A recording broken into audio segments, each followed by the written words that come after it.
Welcome to the Register's Report. My name is John Buckley. I'm the Register of Deeds of Plymouth County, and this show is about Plymouth County real estate.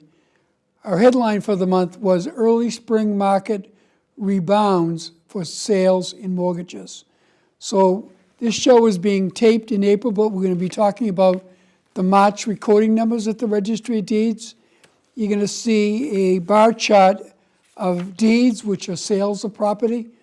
There were 798 deeds recorded in March, more than the 538 in February, just about the same as last year. We're 11% down for the first 3 months of calendar year 19. We got off to a really slow start, so that's why it was very good to see the March numbers come in. You're going to see now a listing of sales for the 27 communities of Plymouth County, from Abington to Whitman, for the 3 months of calendar year 19. Plymouth and Brockton were the highest number of sales, big communities. In Plymouth, for example, there were 189 sales of property. In Brockton, there were 157, but every community had some activity. Mortgages have been a little brighter. You can see the bar chart of mortgages. It bumped up a little bit. And the first time for a long time, we've actually seen people refinancing. Mortgages are used either to purchase property, or many times they'll take out a new mortgage because the rates are lower and they want what we call refinance. There were 1,443 mortgages recorded in the county in March, more than the 1,145 in February. For the first 3 months of the year, still down 11% because of the slow start at the beginning of the year. We always talk about foreclosures. It was a major issue from the meltdown of 2008. Those numbers have really gone down significantly. You can see the bar chart and see how it's almost dropped off. There were only 21 foreclosure deeds in the whole county last month. A foreclosure deed is when a lender takes back a property from someone, usually for non-payment. Less than the 24 in February, and through the first 3 months of the year, 45% lower. And again, that was lower each year over the last number of years. There's still some people in trouble. If that's you, don't wait. Make sure to reach out to a federal housing counselor. Next, you're going to see a bar chart of foreclosure notices. That is when someone is beginning to get into difficulty. Again, don't wait if you're in trouble. There were 38 foreclosure notices recorded in March. You're going to see a listing of foreclosures and foreclosure notices throughout the whole county. Usually it's Brockton and Plymouth that have the most, and that is the case still. But all 27 communities have over time been affected by foreclosures. And I just want to mention that we run a free training session every month at the Registry of Deeds, usually the first Thursday of the month, for a couple hours. It's a hands-on training for how to efficiently search our site. If you're in the real estate community, a builder, or somebody that's of historical interest, take advantage of it. It's well worth the thing. We also have a free property fraud alert program that if you go on our website and you want to be notified if anything is being recorded in your name, you'll get an email if you sign up. Certainly with these days of fraud all over the place, particularly in land fraud, and people in particular trying to target the elderly, it's a good thing to do. If you own a piece of property and you want to sign up for this, it is free. Just go to our website and connect to that. So I have some great guests coming in the next segment. Jay Gormley and Richard Rosen, both local home builders, will be talking about the status of home building in Plymouth County.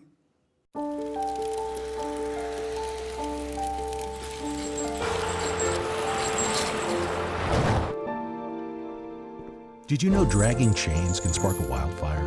Only you can prevent wildfires.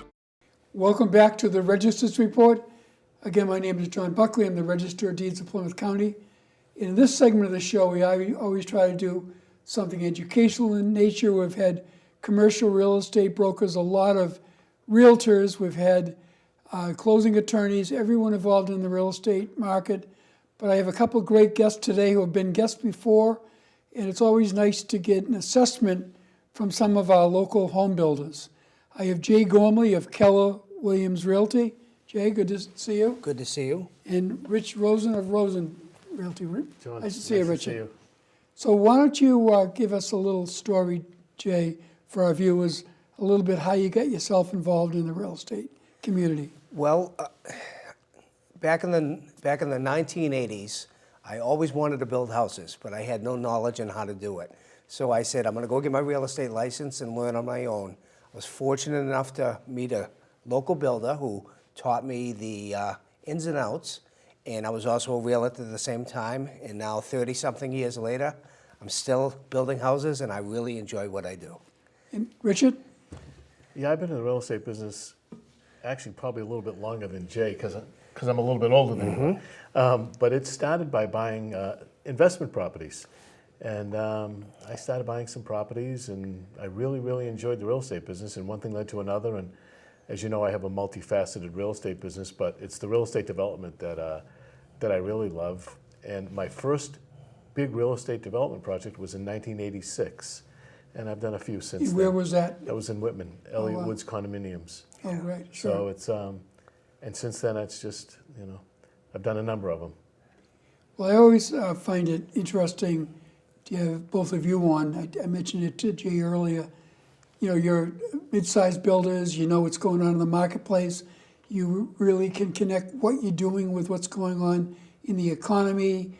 And so I love to have that conversation because I think that's a real ground level eye at what's happening. I think a big advantage that we have is that we're both, well, all of us have been born and raised here. Sure. And we're still where we were in terms of where we reside and what we do. And it really gives us, I believe, a better insight into what's going on around us because we are from it. You know what they say, local knowledge. And we really have a lot of that local knowledge. So as part of your gig along the way, you served as Whitman Selectman. I served as a selectman. Survived that. I survived, yeah, I did. And you and I campaiged together back Yeah. in 1990. Oh, for Governor's Council. Oh, geez, that was a lifetime ago. So yeah, I'm not sure that's always helped me being a former selectman. Probably hurt me more than Well, anything. sometimes it cuts both ways. Yes, it does. But it was fun. before we get into current affairs, you mentioned that when you were on the show last time, you had a couple projects in the works. So the last time I was here, I was getting ready to start a 44-unit condominium project in Whitman called Paradise Gardens. And it's amazing how fast the project was sold out. It was a great price point. I started at like $269,900, two-bedroom condos, central air, gas, heat. Great location on Route 18 in Whitman. The prices went up from there, and the last one that I sold was around $310,000, but it sold out. Sold out very quickly. And at the same time, I had a 38-lot subdivision in Abington that I was working on. The old Rips. Behind Rips, yeah, off of Randolph Street. And, I was kind of naive, I think. I didn't want to be building, or I didn't want the subdivision to have $600,000 and $700,000 houses, which is exactly where we're at right now. Funny thing, put some houses in MLS at $499, $489. Couldn't sell them. Somebody said, raise the prices. I'm like, that's backwards to what we would normally think. So we pulled the houses that were on MLS. We put in a little bit bigger house, raised the price. I mean, it was a totally different house, more square footage. That was around $510,000, $520,000, and they started selling like crazy. And now the average price is probably $650,000. Wow. Totally unexpected. That's a lot for Abington. It's a lot for Abington, and we have 5 lots left out of Right. 38. Right. And now I'm getting ready to start a 27-unit condo project in Whitman, very similar to Paradise Gardens. But there's a great market out there for that buyer. First-time buyer, low 3s, high 2s, great product, and they sell because the economy is good and the market is good. And Jay, you have a story from last weekend? Well, basically, things are going very well. Yes. My business partner and I, Tony Shavs, we're about to commence 2 subdivisions in Bridgewater, small 4-lot subdivision, another one off of North Street. But I've had quite a bit of activity from referrals, and once they go on the market here in the local Brockton area, the activity's been phenomenal. And I think any house that's priced right is doing very well right now. But coming from a land point of view, it's very difficult to find good land. And I think that's one of the reasons Richard is successful. He's acquired that land along the way and, found a way to keep purchasing it. So, You know, it's funny, I had someone come to me, when you've been around as long as I have, I would like to think, a decent reputation and, again, local knowledge. I had someone come to me that said that their father owned a piece of property and wanted to know if I was interested in buying it. So we talked, and it's in Whitman, and I'm about to get hopefully a 6-lot subdivision approved, and it's off of Route 58. I had no idea that this piece of property was there. After having lived there all my life, they came to me, and it was funny. I said, "Do you have a site plan?" And he brought me in a set of plans that Russ Wheatley did in 1975 Wow. for a subdivision in 1975 that they never built, obviously, and there was no town sewer then. So, I mean, I had a pretty good base to start with. So, yeah, it's finding the land. It's extremely difficult to find land. And we talked about this last time we were here, and it's becoming more difficult.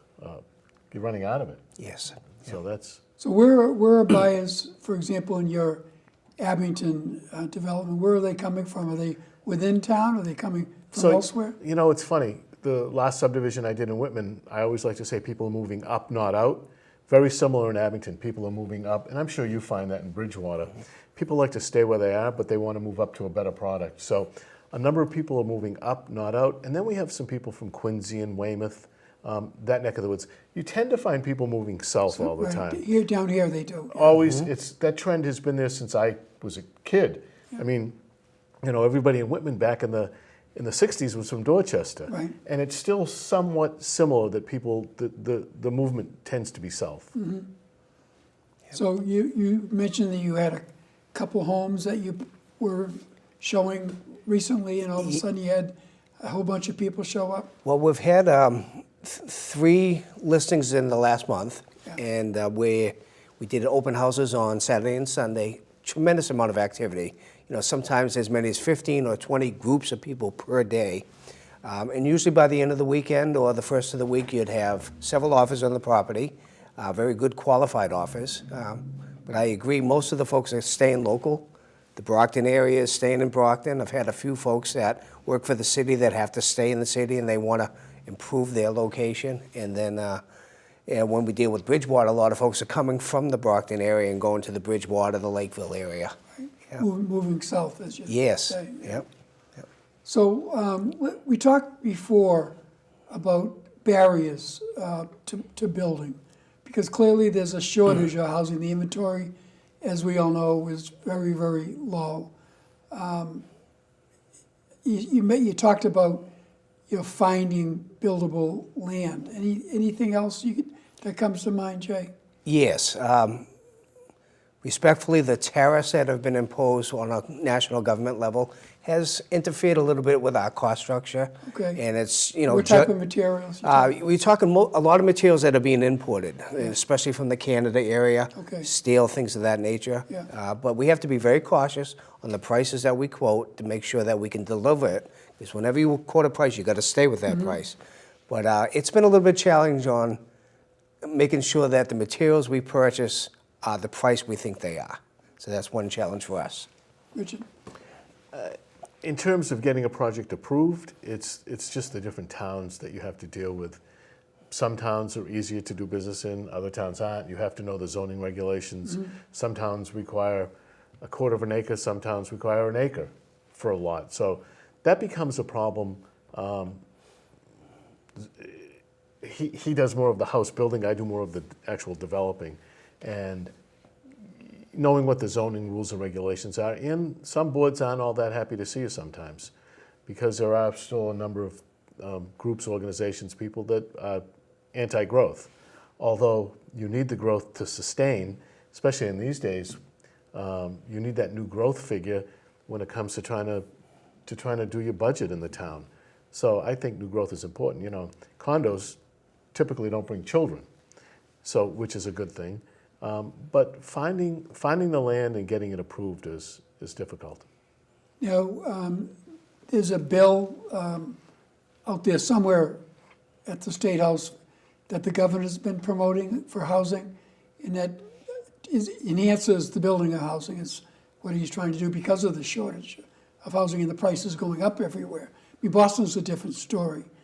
Boston's gone crazy, and the prices of even rental apartments in Boston has gone crazy, and there's a lot of people coming down here because of that. And I know there's one item in particular.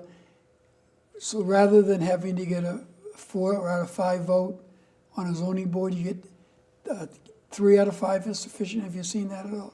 I'm not familiar with it, Yeah. but it would be a good thing. Yeah, It would be a good thing to, majority vote. well, of the because board. not only is it easier if you have 3 out of 5, a lot of times you go to a hearing and someone won't be there. One of the board members won't be there, so now you have 4 members instead of 5, and it's like, you don't want to go forward, so you lose a month. You know, and time is a major issue in our business. You know, the economy is good right now, things are good, but you tend to lose time, and that's, you know, I know a town around here that had a couple of members on a board of health and didn't particularly want anything going on in their town, so a couple of them wouldn't show up every month, and you could be 5 or 6 months to get a septic system approved, which is wrong, but it can happen. It can happen. I think that's a great idea. Yeah, speaking of septic systems, we very rarely record Title V at the registry, but they're required for the closing. We had a recording come in the other day. The septic system was approved, but because it was under the porch, it went under the porch, they had to record it because of the stipulation that the porch never be built, closed in, because of the potential gas coming up. I had never seen one of those I've never before. heard of that. But, you know, it just gives you an idea of some unique things you see coming in to be recorded, things that, you know, people end up having to do to get a closing done, you know? You must see some great stuff yeah. Yeah. Most of it's pretty much the same, pretty traditional, but, you know. So any other thoughts of how we're going to be going forward in the spring, Jay? Well, I think it's going to be a very active spring. The interest rates have been coming down. There's a lot of activity out there. I think the supply is limited, and usually you get an influx of listings during the springtime. But I think it's going to be a very active spring, summer right now. And how are you seeing where we started this year, where we're heading this spring? No, I agree. I think it's going to be the economy's good, things are good, unemployment is extremely low. There is a lot of activity out there, interest rates are low, so it's all the indicators for having a good market. There's not enough inventory, and like Jay said, if they're priced right, they sell. You know, people are getting greedy again and they want to price the house too high. Those are the ones that don't sell. That's why it's important to hire a professional that knows what they're doing when it comes to pricing the house. But I foresee a really good spring market and carrying into the summer. So I always like to talk whenever I have a guest about the fact that the percentage of ownership has gone down over the last number of years for a variety of issues. I'm not sure we've bounced back from the 2008 crisis completely in terms of the percentage of ownership. But one of my concern going forward is millennials, younger people that want to be homeowners and just aren't there yet. So I'd love to have your perspective as builders, how you see that going forward. Jay, you want to start? What I'm seeing right now is a lot of extended families living together. Right. We see by the number of cars parked at every house when you go by. Yes, but we just finished a brand new house not 2 years ago, and then the parents sold their home, and we actually built an in-law onto that. And I've got right now another 3 people that want custom houses built with in-laws. And I think it's nice to be able to put the extended families together, multi-generational. It helps the family, but it also allows more families to live under one roof. personally, I love the idea, and I think we'll see a lot more of that in the future. Doesn't every community have different codes relative to that, though? Yes, to give you an example, Bridgewater has 600 square feet. Over in Rainham, and I don't mean to talk about Bristol County, but we just did one there. It's 800 square feet. Lakeville is 1,000 square feet. So every town is a little bit different. If you want to enhance that, you'd have to go to Zoning Board of Appeals. But it So does you have to fluctuate. get a variance. If you want to exceed the amount. And then usually So the explain that to me. 1,000 square feet of what? square feet of living. Is all you're allowed to build? Yes, so coming back to Bridgewater, 600 feet is a 24 garage. It's actually 576 square feet. And we've designed probably a good 7 or 8 over the last few years that met that criteria. We did one over in Raynham that was a little bit more, and we're planning other ones in Lakeville for over 1,000 square feet with the blessing of the town. So it's worked out quite well, yeah. And living in place, or whatever, staying in place as you get older, is that part of that issue? What I've actually found in this last condo project, the 44 units, is that there's a lot of first-time buyers, younger kids, late 20s, early 30s, which was very encouraging to see. There are young kids out there with money and professionals that are buying. And on the other hand, we have seen several in-law units built on the subdivision in Abington. Yeah. Now, what is Abington's code? I don't know what the square footage is Yeah. off the top of my head, but Yeah. they have rules and regulations with respect. You have to go to the zoning board. Sure, right. They have to approve it. Right. There's stipulations that if it stopped being used as an in-law, then that use goes away. Okay. So you can't sell it as an in-law. Yeah. So there's different stipulations that Okay. they put on them. Right. Well, can you give our viewers your contact information, Jay? Be more than happy to. My name is Jay Gormley, and the best number for me is 508-697-1000. And Richard? Richard Rosen, Rosen Realty, 781-447-1111. As usually with you fellows, it passes by very quickly. I don't know if I have to pull any words out of you. Thank you, Thank you John. very much. Thank you. See you in the next segment.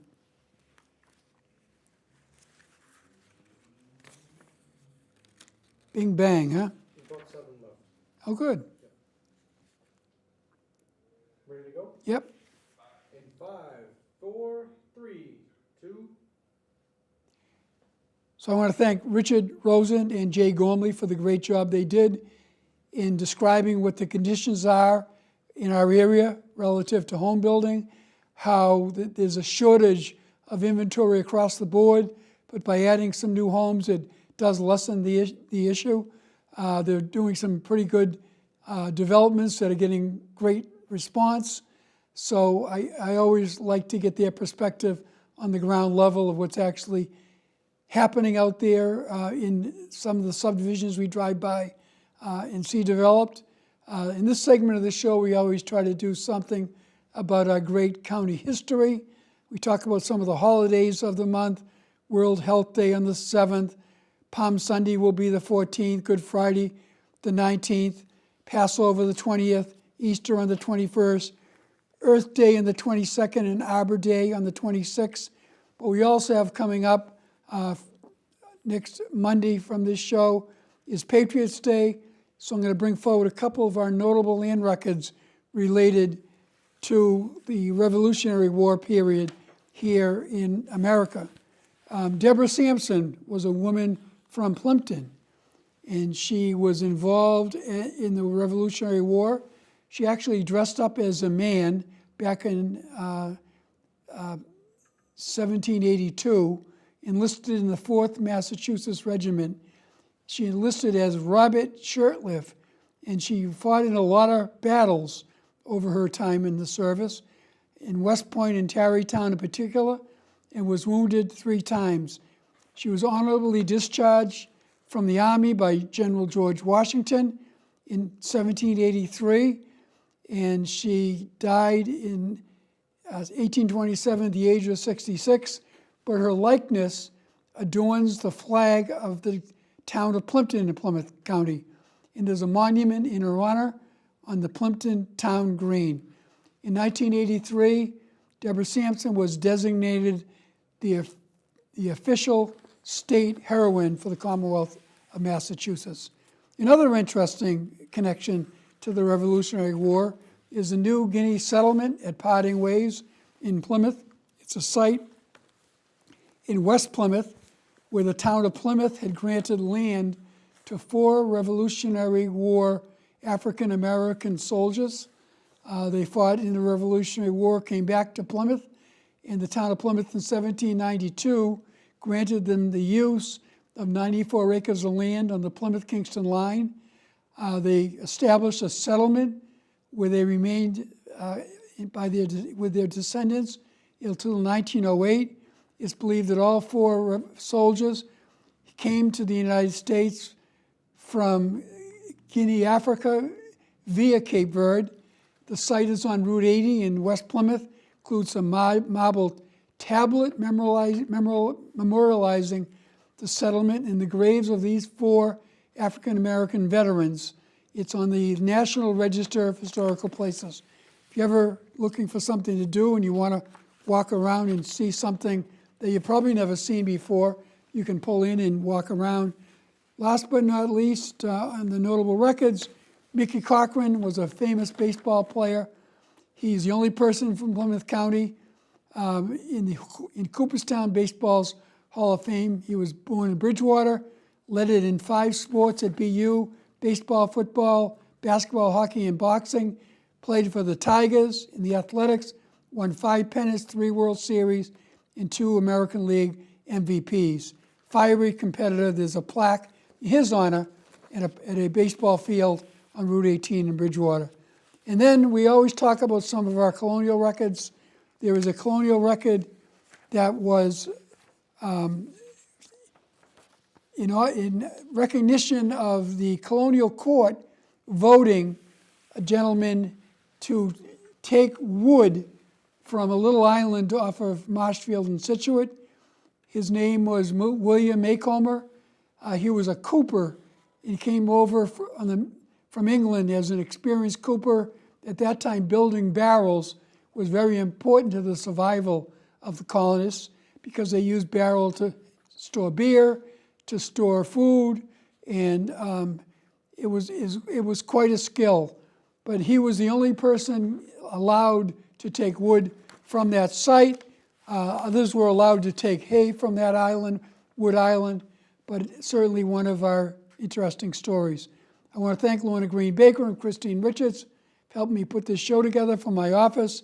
Mike Simmons and Aaron Thibault from Brockton Cable Access working with me today to produce this show. We get to tell the story, what for most people is their most valuable asset, what's happening in the real estate market. And I hope you all enjoy the coming spring, and we'll see you next month.